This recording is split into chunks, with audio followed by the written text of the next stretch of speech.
It's a great question that one of my early clients asked today in an email. David, why don't I have the life I want? She went on to explain what she was desiring. And we had just started last week. So my initial response back was, hold on, honey. We've had one session together. Don't worry, we'll get there. But it triggered me, and it made me think of how many times have we asked ourselves that question, why don't I have the money I desire?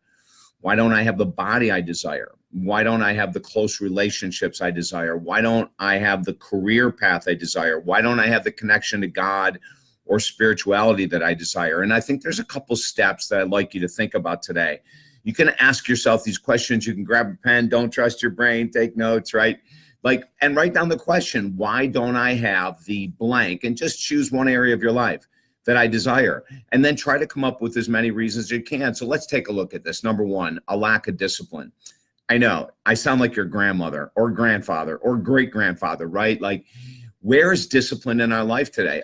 We have become so soft in our society. Oh my God, crap like The Secret and the Law of Attraction, which I still can't believe are even talked about today. I really can't.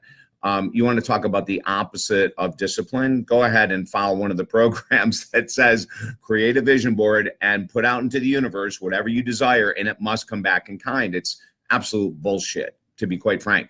So number one is going to be discipline. If you don't have what you desire, could it be a lack of discipline? Are you coming up with excuses? Are you not willing to do what's necessary to make the money, have the body, create deep love, release the addiction? So many of the answers to our quandary is the fact that we don't have discipline. That's number one. Number two, do we have a written daily action plan to get what we want? You know, you can say, I want to earn $1 million a year, but I always tell my clients, throw that crap out the window. Unless you're earning 800,000, like, throw it out the window, okay? If you're earning 800,000 and you want to earn $1 million, I think that's awesome. But for most of us, let's get more realistic. So let's say you're earning $40,000 or $50,000 a year. Well, let's set a goal of $75,000 for this year, and then create a plan of how you're going to get there, right? Like, don't just do the affirmation, I'm earning $75,000 a year. If you're only earning 40 or 50, write out a plan. At the end of 2019, I will be earning $75,000 a year by doing the following. And then Monday through Friday, go ahead and set out your specific action plans that you're going to follow, right? And then do a double check. Number three, do you have an accountability partner? You know, I have accountability partners in my life right now. I have business accountability partners. I have a counselor's accountability partner. I have a publicist. I have staff members that hold my feet to the fire.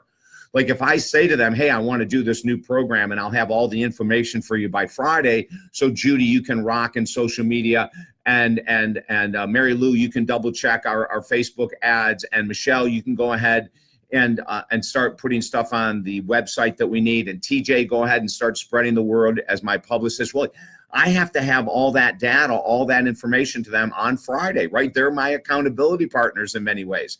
I have professional ones too, mentors, counselors, coaches, as I mentioned earlier, but I also have a staff that I'm accountable to.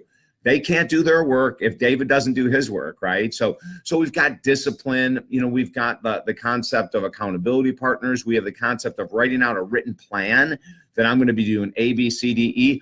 A number of years ago, around 2009, when the real estate market busted, I got a real estate agent that had only been in business a couple of years.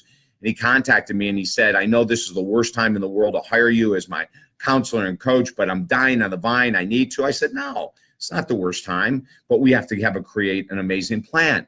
So what we did with him is he set up the first hour of every day, 9 to 10, was his prospecting. If it was meeting people for coffee, clients for coffee on the phone, but it had to be active. It couldn't be texting and email. It had to be either be in person or on the phone. And at the end of 2009, he made more money than he had made the previous 3 years, even though we were in a depression. You know, so these tips I'm giving you, please write down, okay? Take a note, write down, share this video, give other people ideas to think about. And the last thing I'm going to say, why don't we have what we desire in life, is who are we hanging out with? Great question, right? And the answer should be people that are extremely proactive, that are achieving goals, people like me that want a different life. If we're hanging out with people and we look at the core individuals that we text or email or call or hang out and see on a weekly basis or even a bi-weekly basis, if they're not go-getters, if they're not out there challenging themselves, we're surrounded by the wrong people. And I don't mean to have to cut out everyone in your life, but you've got to cut back on time spent with people that aren't in your league, wanting to have a better life. And you have to start inviting people in that already have what you want. It's scary, right? You could get rejected.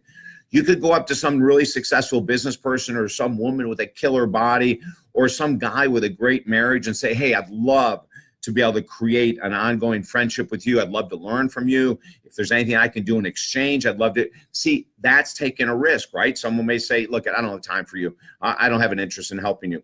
Then we move on to the next person.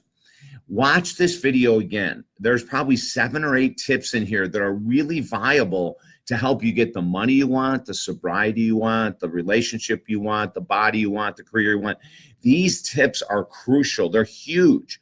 And if you follow these, you're going to give yourself a great chance to be more successful, especially if you have an accountability coach, a counselor, an accountability partner. It might be a minister, a personal trainer.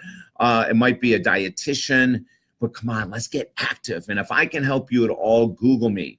Just go ahead and Google David Essel, or you'll see the video right here. We already have the website on it, davidessel.com. Go and look at everything we do. Super successful for 30 years as a counselor and a coach, 40 years in this business already. It's amazing to think that much time has gone by. I'm the author of 10 books, 4 of which have become #1 bestsellers. And our work is 100% money back guaranteed. I think we're the only counselor and life coach in the world that does it, but we've done it since 1990. In 1990, we instituted a policy, and it's right on the website, 100% money back guaranteed. You can read all about it at the website, talkdavid.com or davidessel.com. But listen, hold on to that hope, that passion, that desire, and then follow these steps to get what you want, okay? Love to help you. Share this video. Let's get more people engaged and involved so that we get out of victimhood and complaining and into real action, proactive living to create what you want. Have a great day.